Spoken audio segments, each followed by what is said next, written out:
Šiaulių miesto tarybos posėdis prasidėjo akibrokštu. Seimo nariui paprašius pasisakyti miestui aktualią temą, tarybos dauguma balsavo už tai, kad Seimo narys būtų išklausytas posėdžiui pasibaigus.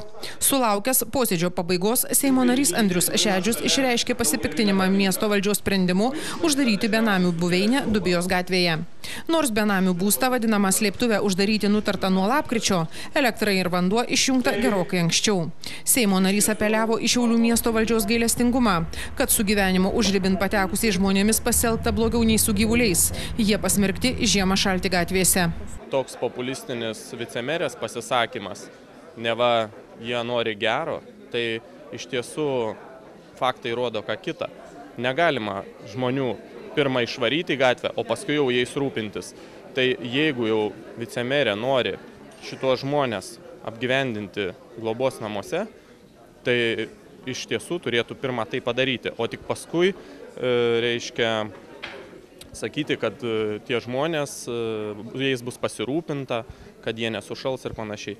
Tai aš suprasčiau, jeigu jie būtų pirmą apgyvendinti, tačiau alternatyvos nėra. Slėptuvė uždaryta, visi būtiniausi komunikacijos visos yra dabar atjungtos, elektros nėra, vandens nėra. Seimo nariui griežtai oponavo miesto vicemerė Alma Javtokienė. Siūloma perimti slėptuvę ir prisimti visą atsakomybę už tokių žmonių gyvenimų galimas pasekmes. Suprantama, deklaruodamas beveik 1,5 milijono metinės pajamas, norėtume, kad benamiai lindėtų slėptuvėje ir netrukdytų jums prabangaus gyvenimui. Seimo narys Andrius Šedžius sako, kad benamius gins kiek reikės.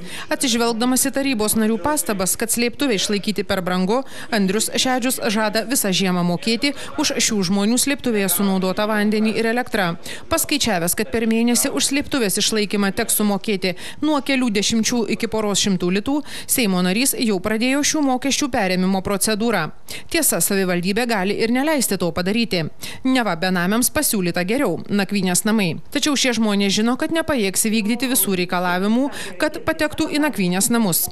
Čia reikia medikų pažymos, dokumentų.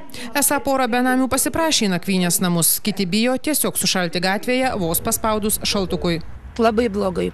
Vis dėlto yra, kad žmonės, mes teisingai čia gyvenam 5 metai gyvenam, bet mes jau tiek čia apsipratom. Yra žmonių, kurie gyvena 27-28 metai, jiems šokas buvo, grinai. Ir ką mes ten, jeigu tas meras jau antiek yra, kad tokių žmonių nesuprant paprasčiausiai,